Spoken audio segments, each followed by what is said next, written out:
My sister got pregnant by my fiancé, and my family decided to defend her because she was younger. So I got my revenge in the cruelest way possible. Before continuing the story, let us know in the comments which city you're watching from. Don't forget to subscribe to the channel, hit the notification bell so you won't miss more stories, and leave your like on the video. My name is Lindsay, and I need to tell you about the worst thing that ever happened to me. Actually, scratch that. The worst thing that was done to me, by my own family. 3 weeks before my wedding, I was the happiest I'd ever been. 28 years old, engaged to the man I'd loved for 4 years, planning the ceremony of my dreams. Everything was perfect. The venue was booked, this beautiful garden estate outside the city. The dress was altered and hanging in my closet. Invitations had been sent to 200 guests. My younger sister had even agreed to be my maid of honor, which honestly surprised me because we'd never been super close. But I thought maybe this would bring us together. I should have known better. It was a Thursday night. My parents had invited me over for dinner, which wasn't unusual. What was unusual was the tension in the room when I arrived. My dad couldn't look at me. My mom kept wringing her hands. And my sister, 23 years old and usually so bubbly and carefree, sat there with this strange, defiant look on her face. Then she dropped the bomb. She stood up in the middle of dinner, placed her hand on her still flat stomach, and announced she was pregnant with my fiancé's baby, and that they'd been sleeping together for 6 months. 6 months. I remember the exact sound of my fork hitting the plate. I remember my mother gasping but not saying anything to defend me. I remember my father telling me to calm down when I started screaming. But most of all, I remember my sister's face, completely blank, no remorse, no shame, nothing. She just stood there like she'd announced what she wanted for dessert. My fiancé tried calling me 73 times that night. I didn't answer once. My parents kept telling me we needed to talk this through as a family, and that these things happen. These things happen?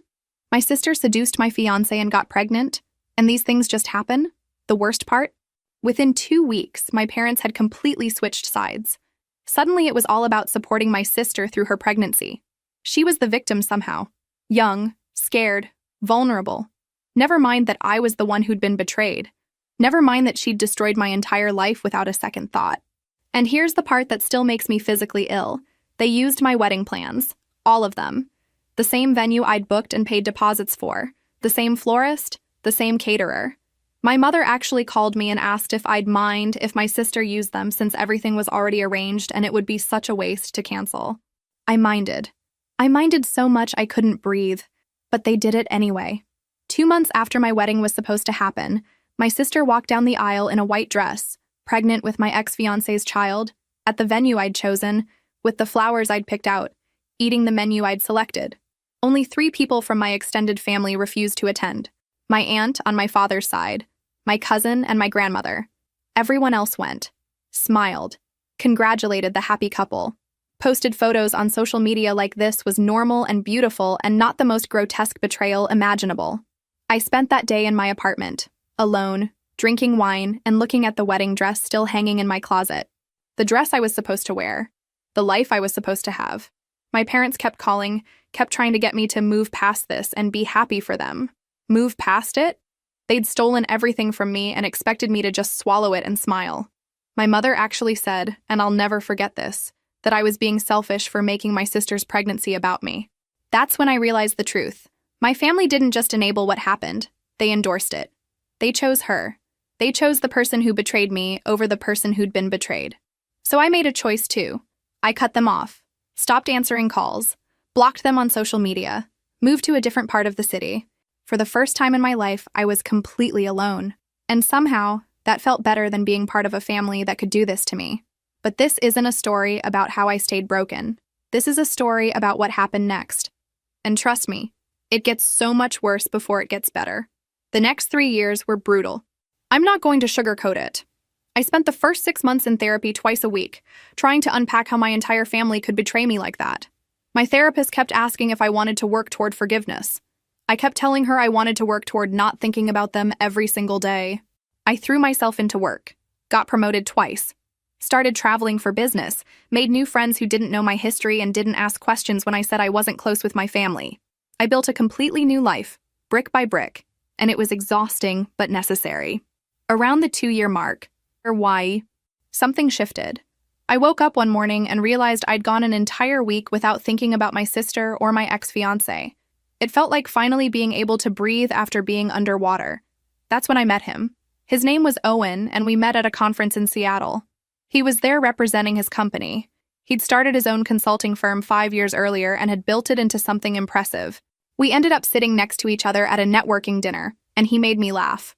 Actually laugh, not that polite social laugh, but the kind that comes from somewhere genuine. We talked for 4 hours that night. About work, about travel, about everything except families.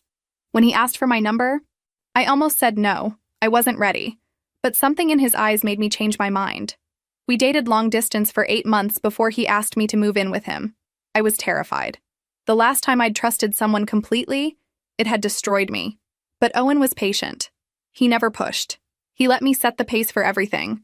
When I finally told him about what happened with my family, we were sitting on his balcony at 2 a.m. I'd been avoiding it for months, but he deserved to know why I flinched every time he mentioned his own sister, why I changed the subject whenever family came up. I expected him to be shocked or uncomfortable. Instead, he just held my hand and said, "That explains so much about your strength. You rebuilt yourself from nothing. That's extraordinary." He proposed 10 months after we met. No pressure, no expectations, just a simple question on a random Tuesday night while we were cooking dinner together. Of course I said yes. We planned everything ourselves. No family input, no drama, no traditions we didn't choose. We got married in Italy, just the two of us and 12 close friends. It was small and perfect, and entirely ours. I wore a dress I picked out alone. We wrote our own vows. I cried during the ceremony, but they were happy tears. I sent my parents an invitation, not because I wanted them there, but because I wanted them to see that I'd moved on, that I'd built something beautiful without them. They didn't come. My mother called 2 days before the wedding and said they couldn't abandon my sister during such a difficult time. Apparently her marriage was already struggling, and she needed their support. I hung up before she finished talking. Owen asked if I was okay. I told him I was better than okay. I was free. But life has a way of testing you right when you think you've got it figured out. We started trying for kids about 6 months after the wedding. I was 31. Owen was 35, and we were both ready. Month after month, nothing happened. After a year of trying, we went to see a specialist. That's when we found out I had fertility issues. Nothing catastrophic, nothing that meant we couldn't have kids, but it wasn't going to be easy. The doctor recommended treatments, monitoring, interventions. It would be expensive and exhausting and emotionally draining. Owen squeezed my hand during that appointment and told the doctor we'd do whatever it took. We started the treatments. Injections, appointments, tests, hope followed by disappointment, followed by more hope. It was brutal in a completely different way than what I'd been through before. This wasn't about betrayal. It was about wanting something so desperately and having no control over whether you'd get it. During one of the harder months after another negative test, I broke down. I told Owen maybe this was punishment for cutting off my family. Maybe I didn't deserve to be a mother. Maybe I was too damaged. He looked at me with more intensity than I'd ever seen and said, "Don't you dare let them take this from you too. Don't give them that power. This isn't about them. This is about us." He was right. This was our life, our journey, and we were going to fight for it together. What I didn't know then was that my old life was about to come crashing back in the worst possible way. The phone call came on a Sunday afternoon, 4 years after I'd cut them off. My father. I almost didn't answer, but something made me pick up. He sounded older, tired. He asked if we could talk, really talk, about trying to repair the family. He said it had been long enough, that life was too short for this kind of division, that my mother missed me terribly. I wanted to hang up, but Owen was watching me, and I could see in his face that he thought I should at least hear them out. Not for them, for me. So I wouldn't always wonder what if. That's how I ended up agreeing to a dinner. Neutral location, both families present. My parents, my sister, and her husband, yes, they'd actually gotten married, and Owen and me. The restaurant was expensive and quiet, the kind of place where people don't make scenes. I was so naive thinking that would protect us. My sister showed up with her 2 kids, a boy who just turned 4 and a girl who was 2. Both of them looked exactly like my ex-fiancé, which was like being stabbed every time I glanced at them. The boy had his eyes. The girl had his smile. I felt physically ill. She looked different. Tired. There were dark circles under her eyes and she'd gained weight. Her husband, I still can't call him my ex-fiancé without wanting to break something. Looked uncomfortable from the moment they sat down. He couldn't meet my eyes. Kept staring at his plate like it might save him. My parents tried to keep things light at first, asking about Owen's business, complimenting my hair. Small talk that felt like walking on broken glass. My sister stayed quiet, managing her kids who were surprisingly well-behaved. Then dessert arrived and everything went to hell. My mother asked, in that careful tone people use when they're pretending something isn't loaded, if Owen and I were planning to have children soon. Before I could answer, my sister laughed. Actually laughed. "Good luck with that," she said, cutting her son's cake. "I heard you were having trouble. That must be so hard, wanting something you can't have."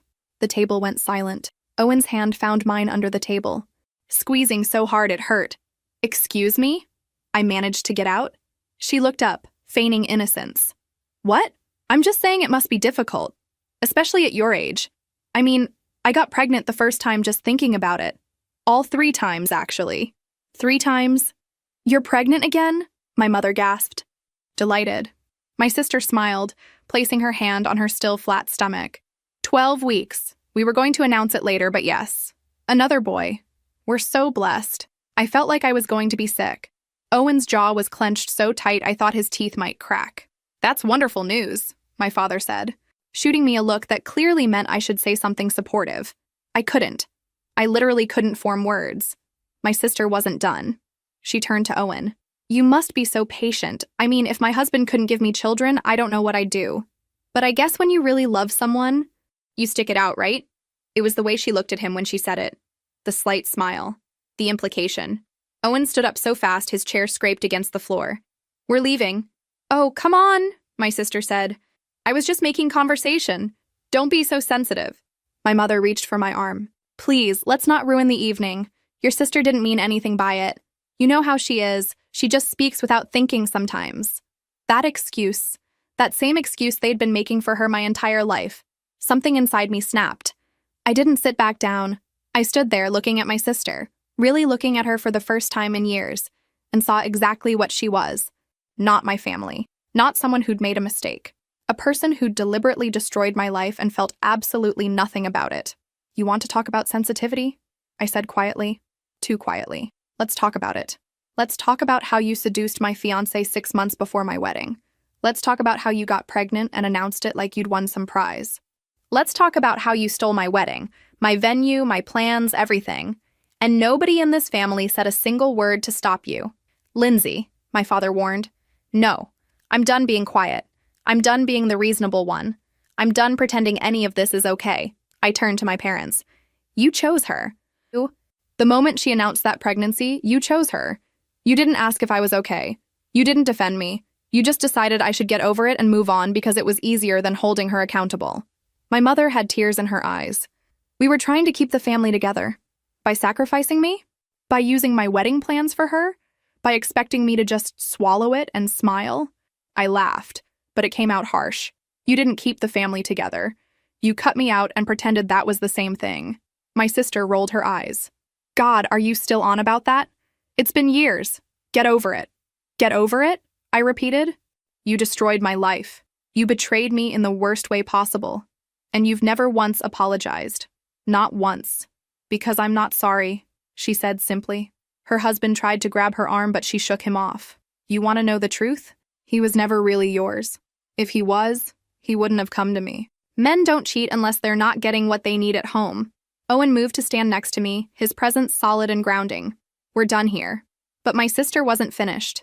She looked Owen up and down in a way that made my skin crawl. "You know, if you ever get tired of waiting around for damaged goods, you know where to find me. I'm clearly very fertile." The table erupted. My father stood up, my mother gasped. Owen's face went dark with rage. But before anyone else could speak, I laughed. Really laughed, the kind that comes from somewhere bottomless. "You think that was flirting?" I said to my sister. "You think that makes you desirable? You're pathetic. You stole my fiancé because you couldn't stand that I had something you didn't. And now you're sitting here, pregnant with your 3rd child, in a marriage that's clearly falling apart, trying to seduce my husband because you still can't stand that I'm happy." Her husband was staring at her in horror. "Good. Let him see who he'd really married." "You want to talk about damaged goods?" I continued. "Look in the mirror. You're 27 years old, stuck with a man who barely looks at you, raising kids in a family that's built on betrayal. Your own son is going to grow up knowing his father cheated on his aunt to be with his mother. That's going to be his origin story. Good luck explaining that. That's enough, my father said. But his voice had no force behind it. I turned to him. You're right. It is enough. I'm done. I came here tonight because you asked me to. Because some small part of me hoped you'd finally take responsibility for what you enabled. But nothing's changed. She's still the same manipulative person she was 4 years ago, and you're still making excuses for her. I looked at her husband, that man I'd once thought I'd spend my life with. He was staring at his plate, red-faced and silent. And you don't even have the courage to speak. You've been sitting there all night like a scolded child, not defending your wife, not defending yourself, not doing anything. You're exactly the coward I always suspected you were. He opened his mouth, maybe to apologize, maybe to defend himself. I held up my hand. Save it. Whatever you were going to say, I don't care. You're irrelevant. You were irrelevant the moment I left that apartment 4 years ago. You're just a bad memory, and you don't get to be anything more than that. I grabbed my purse. Owen was already standing, ready to leave with me. This family is dead to me, I said, looking at each of them in turn. Not because of the betrayal. I could have eventually forgiven that. But because none of you thought I deserved better. None of you stood up for me. And even now, even tonight, you're still choosing her. My mother was crying. Please don't do this. I'm not doing anything. You did this years ago. I'm just finally accepting it. We walked out of that restaurant and I didn't look back. Owen drove us home in silence. When we got to our apartment, I broke down. Not because I was sad, because I was free. Finally, completely free. But freedom, I'd learn, comes with its own complicated price. 2 weeks after that disaster of a dinner, I was still processing everything. Owen kept telling me I'd done the right thing, that standing up for myself was healthy, that cutting them off permanently was justified. But late at night, when I couldn't sleep, I'd replay the whole evening and feel this toxic mixture of vindication and rage. I needed to talk about it. But I'd already exhausted Owen's patience with the topic, and my therapist couldn't see me for another week. So I did what thousands of people do when they need to vent. I went online. I found this support group for people dealing with family estrangement. It was anonymous, just usernames and stories. Everyone there had some variation of family trauma. I read through dozens of posts about narcissistic parents, abusive siblings, toxic relatives who'd done unforgivable things. It was oddly comforting, knowing I wasn't alone. So I posted. I wrote out the entire story. The betrayal, the wedding, the 4 years of silence, the dinner, everything. I was careful. I didn't use names, didn't mention the specific city, kept details vague enough that it could have been anyone's story. It was just supposed to be a vent, a way to get it out of my system. The support was immediate and overwhelming. Hundreds of comments from people telling me I'd done the right thing, that my family was toxic, that I deserved better. It felt good, really good. Like validation I hadn't realized I desperately needed. I checked the post obsessively for days. Every new comment fed something in me I didn't want to examine too closely. 3 weeks later, my aunt called me, the one who'd refused to go to my sister's wedding. Lindsay, she said carefully, I need to ask you something. Did you post about your sister online? My blood went cold. What? There's a story going around town about a woman who got pregnant with her sister's fiancé and stole her wedding. Everyone's talking about it. The details are too specific. It has to be about your family. I felt like I might throw up. I posted in an anonymous support group. I didn't use any names. How would anyone? Someone must have recognized enough details and started connecting dots. You know how people are. They piece things together and suddenly it's all over social media. Group chats everywhere. It's gotten back to your sister. Good, I said before I could stop myself. My aunt was quiet for a long moment. Lindsay, I understand you're angry. God knows you have every right to be. But this is going to have consequences. She was right. The consequences started rolling in fast. My sister lost her job first. She'd been working at a local medical office, and apparently the story had spread through her workplace like wildfire. Her boss called her in, said something about maintaining professional reputation and not being a good fit for their family-oriented practice. She was let go within a week. Then the social consequences hit. People started recognizing her at the grocery store, at her kids' school, around town. She'd gone from anonymous to notorious. Her husband's family stopped speaking to them. Some of their couple friends suddenly got very busy whenever they tried to make plans. I heard all of this through my aunt, who heard it through the family grapevine, and I listened. I listened to every detail with this dark satisfaction that scared me. They're talking about moving, my aunt told me during one call. Your sister can't show her face anywhere without people whispering. Someone actually approached her at the pharmacy and told her she should be ashamed of herself. I should have felt bad. I should have felt guilty that my anonymous post had spiraled into public humiliation, but I didn't. Not really. She is ashamed of herself, I said. She should be. Lindsay. No, don't.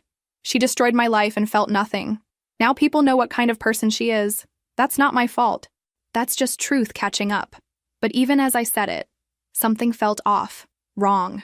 I'd wanted her to face consequences, yes. But watching it happen, hearing about her losing everything, seeing her life fall apart the way mine had, it didn't feel as good as I thought it would. Owen found me one night scrolling through social media, looking for mentions of the story, searching my sister's name to see what people were saying about her. "What are you doing?" he asked gently. "Just looking." "You've been looking for hours." He sat down next to me. "This isn't healthy." "She's losing everything," I said, still staring at the screen. "Her job, her friends, her reputation, everything. And how does that make you feel?" I didn't answer. Because the truth was complicated. I felt satisfied. I felt vindicated. But I also felt something darker, something that made me uncomfortable with myself. I felt powerful in a way that didn't sit right. "I didn't name her," I said finally. "I didn't do this to her. This is just consequences of her own actions." Owen took the phone from my hands. "Maybe. But you're spending every free moment watching those consequences unfold. That's not moving on. That's obsession." He was right. I knew he was right. But I couldn't stop. My sister tried to sue me. That's how desperate things got for her. She hired a lawyer and filed a defamation lawsuit, claiming I'd posted lies about her online that had destroyed her reputation and caused her to lose her job. The lawyer sent an official letter to my address. Somehow she'd tracked down where I lived, which was creepy in itself. Owen and I consulted with an attorney. He read through everything, looked at my anonymous post, and basically laughed. "She has no case," he said. "First, you never named her. Second, truth is an absolute defense against defamation.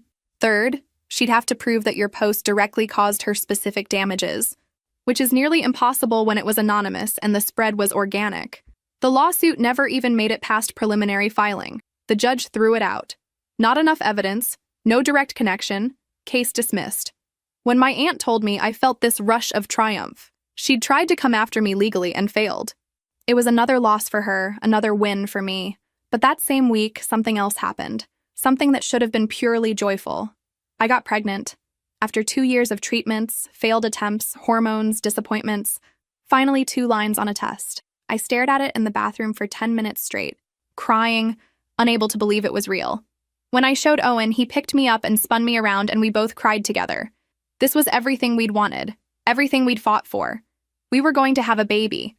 I should have been the happiest person alive. Instead, I found myself obsessively checking social media for updates about my sister. It became a compulsion. Every morning, every night, sometimes multiple times during the day. I'd search for her name, look at her profiles, scroll through comments and gossip pages. I needed to know what was happening to her. If things were getting worse, if she was suffering enough. Owen noticed. Of course he noticed. 3 weeks after we found out about the pregnancy, he came home from work and found me on my laptop, deep in some discussion thread about my sister. Again. He closed the laptop. Not aggressively, but firmly. "We need to talk." I knew that tone. "About what?" "About the fact that you're pregnant with our child, and you're spending more time obsessing over your sister than celebrating this miracle we've been given." "I'm not obsessing." "Yes, you are. You check her social media every day. Multiple times a day. You're in these gossip groups, reading every comment, tracking every consequence. You're consumed by watching her life fall apart. She deserves it," I said defensively. "Maybe, probably, but that's not the point." He sat down next to me. "The point is that she's still controlling your life. You cut her off 4 years ago, but she's more present now than ever because you can't stop watching her destruction. That's not fair. Isn't it?" He took my hand. "Lindsay, you're pregnant. We're having a baby. This is supposed to be the happiest time of our lives. But every time I look at you, you're on your phone or your laptop monitoring her. She's stealing this joy from you, and you're letting her." I wanted to argue, but tears were streaming down my face because I knew he was right. I just need to know she's facing consequences, I whispered. After everything she did, I need to know she's suffering the way I suffered. And then what? What happens after she's suffered enough? Will that fix what she took from you? Will that give you back those 4 years? Will that make you happy? I couldn't answer. He pulled me into his arms. You're pregnant with our son, Lindsay, and I'm terrified that when he's born, you're going to be so busy watching her that you'll miss being present for him. That hit me like ice water. The thought of holding my baby while secretly checking my phone to see if my sister was still suffering, it made me feel sick. I don't know how to stop, I admitted. I know, but you have to try. Because this obsession, it's not justice. It's not healing. It's just another form of letting her control you. That night, I lay awake thinking about what he said. I thought about my sister losing her job, being gossiped about, struggling. And I thought about the satisfaction I'd felt hearing about it. That dark, ugly satisfaction that was eating away at the person I wanted to be. I'd spent 4 years building a new life. I'd found love, gotten married, was finally pregnant. I had everything I'd ever wanted, but I couldn't enjoy any of it because I was too busy making sure she was miserable. Owen was right. She was still controlling me, just in a different way. But knowing something and changing it are two very different things. 3 years passed. 3 years of sleepless nights and first words and tiny shoes and everything that comes with being a mother. My son was born healthy, 8 pounds. Dark hair, Owen's eyes, and he was perfect. Absolutely perfect. I'd gotten better. Not completely. I still occasionally found myself wondering about my sister, still had moments where I wanted to check on her downfall. But Owen's words had stuck with me. I focused on my baby, on my marriage, on building this new chapter of my life. I thought I'd moved past it. I really did. Then I saw him. I was at the grocery store with my son in the cart. He was 3 now, chattering away about everything he saw, when I turned down an aisle and froze. My nephew, the 4-year-old boy I'd seen at that disastrous dinner years ago. He was older now, obviously around 7. He was with my mother, who looked like she'd aged a decade. I should have left, should have turned around and gone a different direction. But I stood there, hidden partially by a display, watching them. My mother was buying generic brands of everything, the cheapest options. Her cart was full of basics, nothing extra. My nephew looked thin, not dangerously so, but like he wasn't getting enough. His clothes were worn but clean. They didn't see me. I made sure of it. But I watched my mother counting change at the register, watched my nephew ask for candy and her having to say no, watched them leave with their meager groceries. I shouldn't have done what I did next. But I couldn't help myself. I called my aunt that evening after my son went to bed. How bad is it? I asked without preamble. She knew immediately what I meant. She sighed. Bad. Your sister's husband left her about 6 months ago. Finally had enough, I guess. He has the kids on weekends but pays minimal support. She's living with your parents with all 3 children. She can't find work anywhere. Her reputation is too damaged in this town. What's she doing for money? My aunt was quiet for a long moment. You don't want to know. Tell me. She's been trying to sell content online. Pictures. That kind of content, it's not going well. I felt sick. Not satisfied. Sick. That kind of content? I'm not going to spell it out, Lindsay. But yes, she's desperate. Your parents are supporting 4 people on their retirement income. It's not enough. She's doing what she thinks she has to do. I ended the call feeling hollow. This wasn't satisfaction. This was watching someone spiral into something dark and desperate, and knowing, on some level, that I'd contributed to pushing her there. 2 weeks later, my aunt called again. Her voice was shaky. It leaked, she said. Someone from town found her content and recognized her. It's spreading everywhere. The photos are on gossip sites, being shared in local groups. Everyone's seen them. I thought I'd feel triumphant. This was ultimate humiliation, exactly what part of me had wanted. But instead, I felt nothing, just empty. Her kids! My aunt continued, her voice cracking. They're being bullied. Kids at school found the photos somehow. They're showing them to other kids, mocking them. That's when it stopped being abstract. I saw him again a few days later. Same grocery store, same time of day. But this time, my nephew was crying. Really crying. The kind of desperate sobs that come from deep hurt. My mother was trying to calm him down in the parking lot, but he was inconsolable. A group of kids his age were pointing and laughing from across the lot. That's him. His mom is the one in those pictures. I stood by my car, my own son oblivious in his seat, and watched my nephew fall apart. Watched him scream at those kids. Watched my mother trying to shield him. watched the other parents pull their children away while shooting disgusted looks at my mother. My son said something from his car seat, but I couldn't process it. I was locked on that scene, on a 7-year-old boy whose life was being destroyed because of his mother's choices, because of desperation, because of a chain of consequences that led back, in some way, to me. The kids eventually left. My mother got my nephew into the car. I could still hear his crying from across the parking lot. I got in my car and drove home on autopilot. When Owen came home that evening, I told him what I'd seen. "That child did nothing wrong," I said, my voice shaking. "He's 7 years old, and his classmates have seen explicit photos of his mother. He's going to carry that for the rest of his life. That's not your fault," Owen said carefully. "Isn't it? I posted that story. I set this in motion. She made her choices. All of them. But her son didn't. He didn't choose any of this." I looked at our sleeping child. If something like that happened to our son, I'd want to die. I'd want to burn the world down to protect him. Owen pulled me close. "You're not responsible for her choices or their consequences. Maybe not legally. Maybe not directly. But that night, I couldn't shake the image of that little boy crying in a parking lot because of something I'd helped unleash. The nightmares started about a week after I saw my nephew crying in that parking lot. In them, I was the villain. Not my sister. Me. I'd watch myself from outside my body, smiling as I destroyed someone's life. Sometimes it was my sister. Sometimes it was her children. Sometimes it was strangers whose faces morphed into people I loved. I'd wake up gasping, covered in sweat, unable to shake the feeling that the dream version of me was more honest than the waking one. Owen would hold me when I woke up like that, but he stopped asking what the nightmares were about. I think he knew.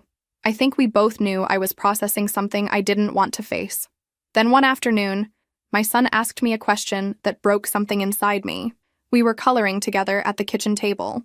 He was 3.5, at that age where they pick up everything and ask about everything. He'd been unusually quiet, concentrating on staying inside the lines of his drawing. "Mommy," he said without looking up. "What's an ant?" My hand froze mid-stroke. "What?" "An ant. Grandma said something about an ant when we were at her house last week. She was talking to Grandpa." "What is it?" "My mother-in-law. She must have been discussing something with Owen's father." My son had overheard. "It's your mom or dad's sister," I said carefully. "Do I have one?" I should have told him the truth.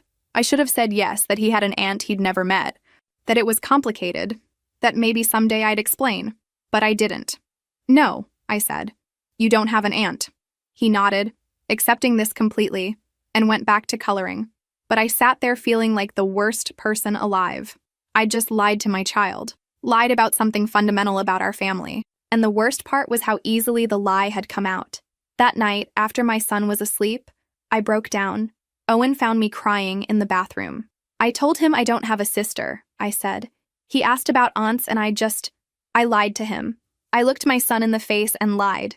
Owen was quiet for a long moment. Then he said something I'll never forget. "You're becoming what you hate." I looked up at him, shocked. "I've watched you for 3 years," he continued, his voice gentle but firm. "I've watched you monitor her destruction, feel satisfaction at her suffering, convince yourself it's all justified because of what she did to you. And now you're lying to our son to maintain this narrative where she doesn't exist. You're not healing, Lindsay. You're becoming bitter. You're becoming just as toxic as she was. That's not fair. Isn't it? She hurt you, yes, terribly. But you've spent years hurting her back, even if it was indirect. And now that pain is starting to affect our son. When does it stop?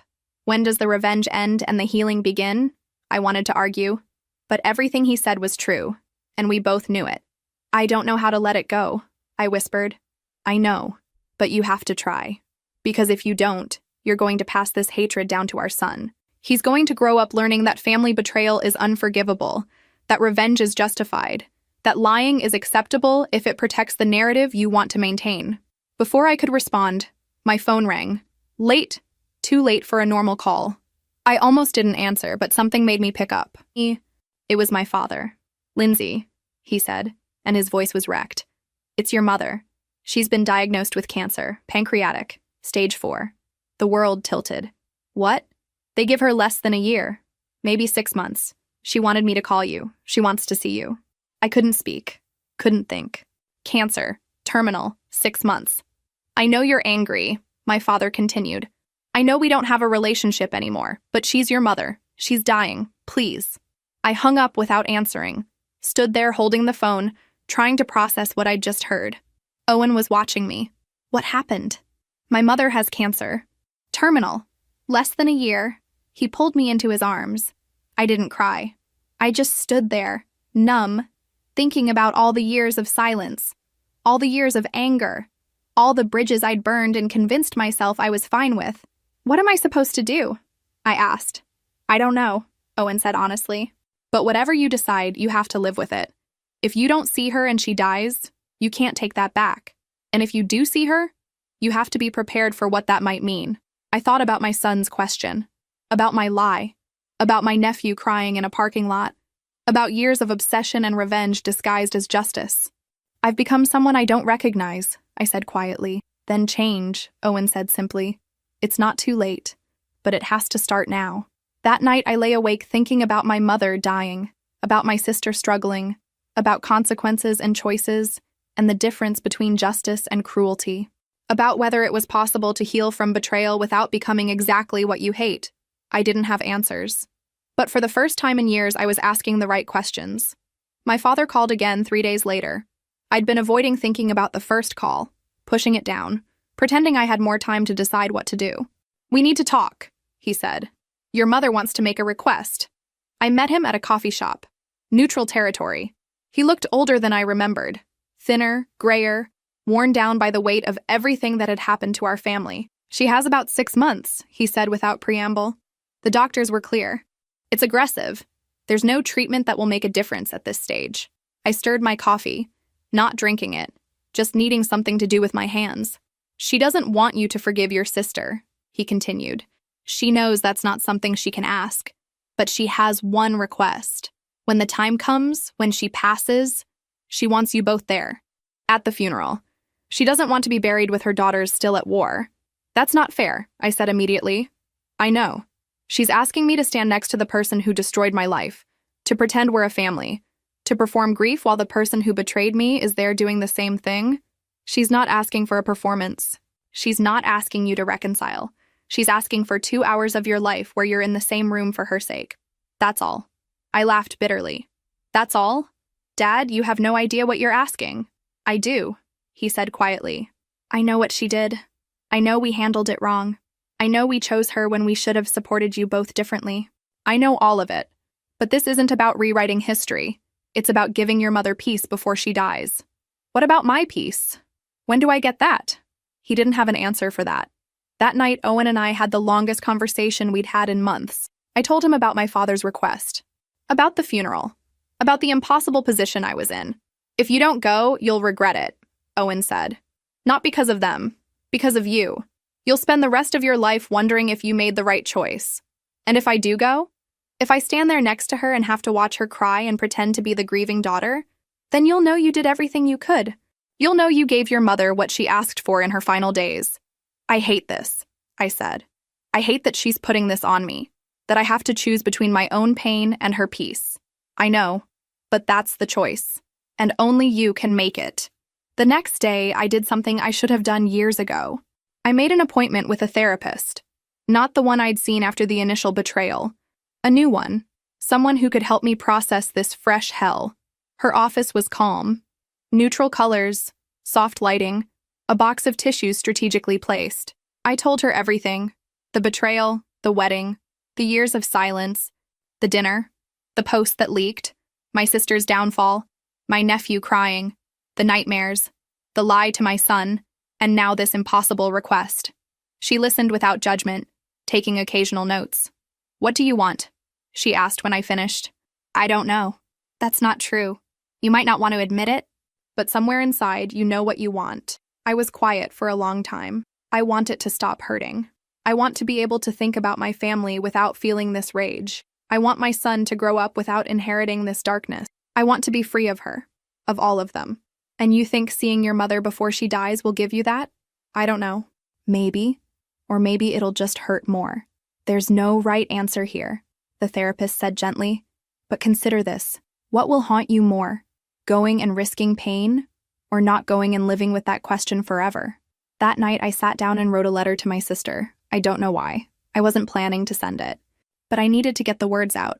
I wrote about the betrayal, about how it had destroyed me, about the years of anger and obsession, about watching her life fall apart and feeling satisfied, then feeling sick about that satisfaction, about seeing her son crying and realizing that revenge doesn't heal anything.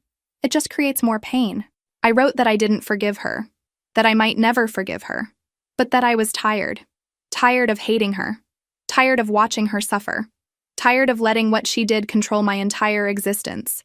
I sealed the letter and put it in my desk drawer. I didn't know if I'd ever send it, but writing it felt like something. 3 days later, I called my father. "I'll see her," I said. "Mom, I'll visit her in the hospital, but I'm doing it for me, not for you or for her or for some fantasy of family reunion. I'm doing it because I need to know I did everything I could before it's too late." "Thank you," he said, his voice breaking. "I'm not promising anything beyond that visit. I'm not promising I'll come to the funeral. I'm not promising I'll ever speak to you or my sister again after this. I'm just promising this one visit. That's all we're asking." But we both knew that wasn't true. This one visit would lead to more requests, more pressure, more complicated emotions. But I'd deal with that when it came. For now, I was taking one step. Just one. Not for them. For me. The hospital smelled like antiseptic and desperation. I'd been in hospitals before, for my son's birth, for routine appointments. But this felt different, heavier. Like the building itself knew why people came here and mourned with them. I was supposed to meet my father in the lobby at 2 o'clock. He'd take me to my mother's room. Controlled visit, limited time, no drama. That was the plan. But plans never work out the way you think they will. I got there early, anxious and unable to wait at home any longer. Owen had offered to come with me, but I needed to do this alone. I sat in the waiting area, mindlessly scrolling through my phone, trying not to think about what I'd say to my mother. Then I heard a child's voice. "Grandpa, I'm scared." I looked up. My nephew. The 7-year-old I'd seen crying in that parking lot. He was sitting across the waiting room with my father, wearing clothes that looked too big for him, his face drawn and pale. Next to him was my sister. We saw each other at the same moment. Her eyes widened. Mine probably did too. Neither of us had expected this. My father looked between us, clearly panicking about the accidental encounter. For a long moment, nobody moved. Nobody spoke. We just stared at each other across a hospital waiting room, years of pain and anger and betrayal hanging in the air between us. My sister looked terrible. Not in a petty, satisfying way, in a genuinely concerning way. She'd lost weight. Her hair was pulled back messily. There were dark circles under her eyes so pronounced they looked like bruises. She looked defeated, broken. Her other 2 children weren't there, probably with their father for the weekend. Just her oldest son, the one born from my betrayal, sitting there terrified about his dying grandmother. And then he looked at me, really looked at me. I saw the recognition in his eyes, the way children process new information by examining faces. "Dad," he said quietly, tugging on my father's sleeve. "Who is that lady?" My father's face went pale. "You're my aunt," the boy said suddenly, his eyes going wide. "Aren't you? You look like Mom, and Grandpa talks about 2 daughters sometimes." The waiting room went silent. My sister had tears streaming down her face. My father looked like he wanted to disappear. And I stood there, frozen, staring at this child who'd just realized he had an aunt he'd never known about. "Yes," I said finally, my voice barely above a whisper. "I'm your aunt. Why haven't I met you before?" It was such a simple question, such an innocent question, and there was no good answer. "It's complicated," I managed. "Did you and Mom have a fight?" My sister made a sound, something between a sob and a gasp. She stood up abruptly. I need some air." She practically ran toward the hallway, her shoulders shaking. My father started to go after her but stopped, looking torn between his daughter and his grandson. The boy looked confused and scared. "Did I say something wrong?" "No," I said quickly. "No, you didn't say anything wrong. I should have left, should have walked away. But I found myself sitting down next to him instead. Your grandma is very sick," I said gently. "That's scary for everyone. Your mom is upset about that. Not about you. Is she going to die?" The bluntness of children. "Yes," I said honestly. "Probably soon." He was quiet, processing this. Then, "Are you upset too?" "Yes, very upset. Even though you and Mom had a fight?" "Even though." He nodded like this made sense in his child's logic. "Sometimes I fight with my brother, but I still love him. The simplicity of it. The innocence. He had no idea about the magnitude of what had happened between his mother and me. To him, it was just a fight between sisters that had gone on too long. "That's very wise," I said. My sister came back then. She'd wiped her face, but her eyes were red and swollen. She saw me sitting with her son and stopped, like she wasn't sure if she should intervene. "Mom?" the boy said. "This is my aunt. Her name is—" He looked at me, realizing he didn't know. "Lindsay," I said. "Lindsay," he repeated. "That's a nice name." My sister and I locked eyes. For the first time in 7 years, we really looked at each other, not with anger, not with hatred, just with the weight of everything we'd done to each other, everything we'd lost, everything we'd destroyed. She looked like she wanted to say something. I probably did too, but neither of us spoke. My father cleared his throat. "Your mother is asking for you, both of you." Both. Of course. This had been the plan all along, hadn't it? Get us both here, force us into the same space. My sister picked up her purse. "Come on," she said to her son, then to me. "You go first, I'll wait." "No," I heard myself say. "We'll go together." It wasn't forgiveness. It wasn't reconciliation. It was just exhaustion. Exhaustion with the fighting, with the hatred, with carrying this weight. We walked down that hospital corridor side by side, not speaking, not looking at each other, but together. And behind us, my nephew held my father's hand and asked if Grandma would want to know he'd met his aunt today. I didn't have an answer for that. I didn't have answers for anything anymore. My mother died 2 months later. Peacefully, they said, though I'm not sure what peaceful means when you're dying of cancer. I'd visited her 3 more times in those 2 months. We'd talked about small things. My son, the weather, memories from when I was young. We never talked about the betrayal. We never talked about my sister. We just existed in the same space, and maybe that was enough. The funeral was exactly what you'd expect. A church service, a eulogy my father delivered that made everyone cry. Hymns, flowers, people I hadn't seen in years offering condolences and carefully not mentioning the family drama they definitely knew about. My sister sat on the opposite side of the church with her 3 children. We'd made eye contact once when I arrived. She'd nodded. I'd nodded back. That was it. Owen stayed close to me throughout the service, one hand always on my back or holding mine. My son was too young to really understand what was happening, but he was quiet and well-behaved, sensing the weight of the occasion. At the cemetery, we stood on opposite sides of the grave as they lowered the casket. My father stood between us, physically and metaphorically trying to bridge a gap that seemed impossible. People filed past, dropping flowers, saying final goodbyes. Eventually, everyone left. My father took my nephew and the other kids back to the car. They needed to use the bathroom, needed snacks, needed a break from grief. Owen took my son to look at other headstones, giving me space. And suddenly, it was just me and my sister, standing on opposite sides of our mother's grave. The silence stretched. I thought about walking away. This didn't have to happen. We could maintain our distance, even in death. But then she spoke. "I destroyed everything." Her voice was barely audible. "I know that. I've known it for years. I don't expect your forgiveness. I don't deserve it." I looked at her across that fresh grave. Really looked at her. She was 30 years old, but looked 40. Life had been brutal to her in ways that showed. "I became you," I said, surprising myself. "Trying to destroy you. I became exactly what I hated." She looked up, confused. "That post," I continued. "The one that leaked. I did that. I knew what would happen. Maybe not the specific details, but I knew it would hurt you. I wanted it to hurt you. I deserved it. Maybe. But here's the thing. I knew about the photos. When they leaked. I found out before most people. I could have warned you. Could have tried to help you take them down before they spread too far. But I didn't. I made a choice to let it happen. To let you suffer."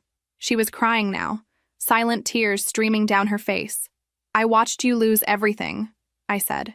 "Your job, your reputation, your marriage. And I felt satisfied. I told myself it was justice, but it wasn't. It was revenge.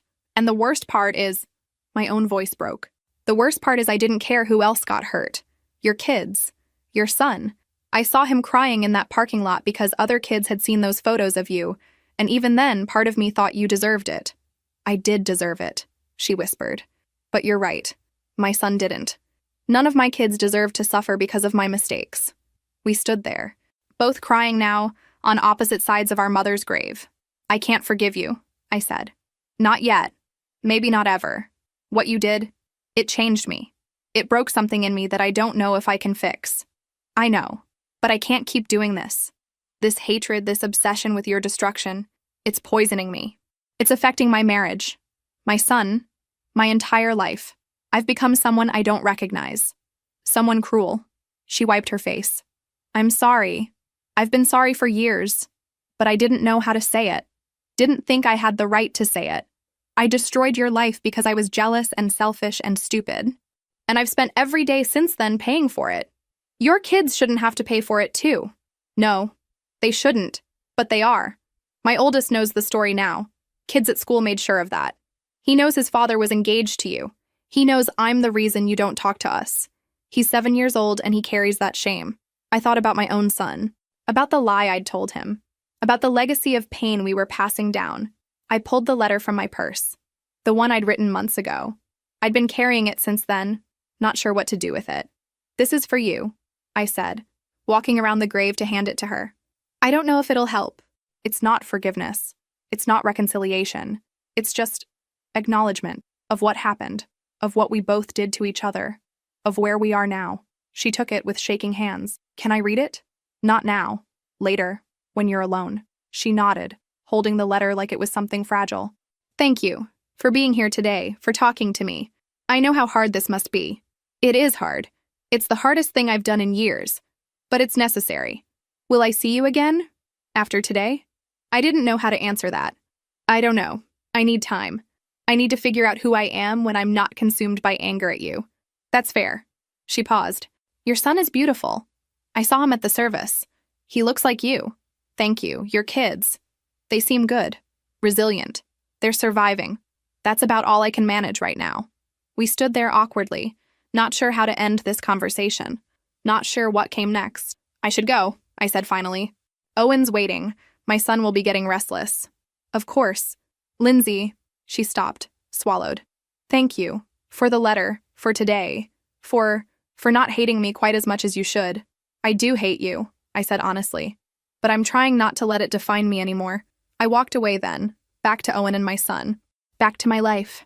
As I walked, I heard her crying again, alone at our mother's grave, holding a letter that contained years of pain distilled into a few pages. It wasn't healing, it wasn't closure, but it was a first step toward something, toward not being enemies, even if we'd never be sisters again. 3 years have passed since my mother's funeral. 3 years of carefully maintained distance, of healing that happens so slowly you barely notice it until you look back and realize how far you've come. I never told my sister about the money. Every month I transfer funds to my father's account with specific instructions. For the kids' school supplies, clothes, activities. He knows it's from me. She doesn't. It's easier that way. I'm not doing it for her. I'm doing it for those 3 children who didn't ask to be born into this mess. My sister got a job about 6 months after the funeral. Nothing glamorous. She works at a warehouse doing inventory. It's honest work. She lives in a small apartment now, alone.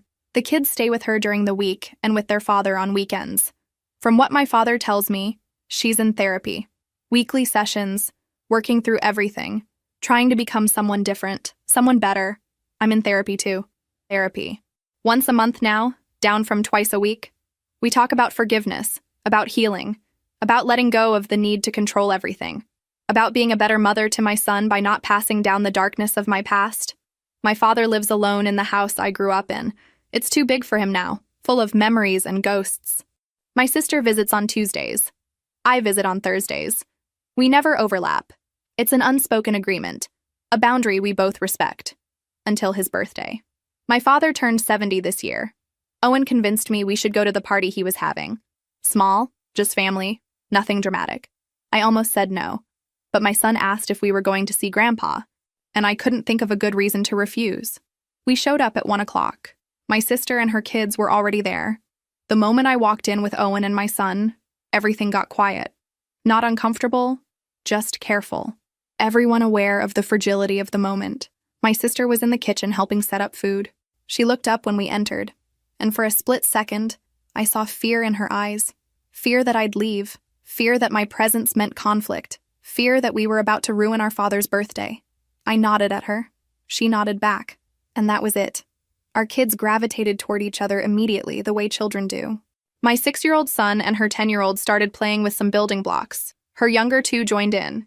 They laughed and built towers and knocked them down, completely oblivious to the history that separated their mothers. My sister and I stayed on opposite sides of the room. We didn't speak directly, but we were civil to each other through our father. Could you pass this to your sister? Tell her thank you for bringing the cake. Small interactions, mediated, safe. At one point, my nephew, the oldest, the one I'd met in the hospital, came up to me. "Hi, Aunt Lindsay," he said shyly. My heart clenched. "Hi. Your son is really nice. Can we be friends?" I looked over at my sister. She was watching us, her expression unreadable. "Yes," I said. "You can be friends." Later, after cake and presents and awkward small talk, I found myself standing in the backyard watching all the kids play together. My sister came out a few minutes later, stood about 10 feet away from me, and watched them too. For a long time, neither of us spoke. Then she said quietly, "Thank you." "For what?" "For the money. I know it's from you. Dad's terrible at keeping secrets." I didn't confirm or deny it. "My therapist says I need to accept help without analyzing the motives behind it," she continued. "That's hard for me, but I'm trying. So, thank you. It's helped. It's for the kids." "I know, but still." We watched my son teach her daughter how to do a cartwheel. She was terrible at it, but he was patient, demonstrating over and over. "They don't know," my sister said. "About us. About everything that happened. I haven't told them. Neither has my son. He knows he has an aunt and cousins, but not the whole story. Maybe they never need to know. Maybe we can let them just be cousins. Let them have what we destroyed." I thought about that. About the weight of family history. About cycles of pain and revenge. About whether it was possible to break those cycles. "We'll never be sisters again," I said. It wasn't cruel, just honest. "I know, but we don't have to be enemies either." She looked at me then, really looked at me. "No, we don't. I don't forgive you. I don't know if I ever will. I don't deserve your forgiveness. But I don't hate you anymore. Not the way I used to. I'm just tired. Tired of carrying it." "Me too." My son called out then, asking me to watch him do something. I waved, told him I was watching. When I looked back, my sister had moved slightly closer. Not much. Just enough that we were standing together rather than separately. "Maybe this is enough," she said quietly. "Maybe we don't need to be family in the traditional sense. Maybe we can just coexist. For them." I looked at our children playing together, laughing, building something new that had nothing to do with what we'd destroyed. "Maybe," I agreed. "Maybe that's enough." We stood there in that backyard. Two women who'd destroyed each other and been destroyed in return, watching our children play in the ruins of what used to be a family. We weren't healed. We weren't reconciled. We weren't sisters. But we'd stopped being enemies. And for the sake of those kids, the innocent ones who deserve better than the war we'd waged, maybe that was enough. Maybe it had to be enough. Because the alternative, continuing the cycle, passing down the hatred, teaching our children that betrayal was unforgivable and revenge was justice, that was a legacy neither of us wanted to leave. So we stood there, together but separate, broken but trying, not sisters, but not enemies. And somewhere in that complicated middle ground, maybe there was something like peace.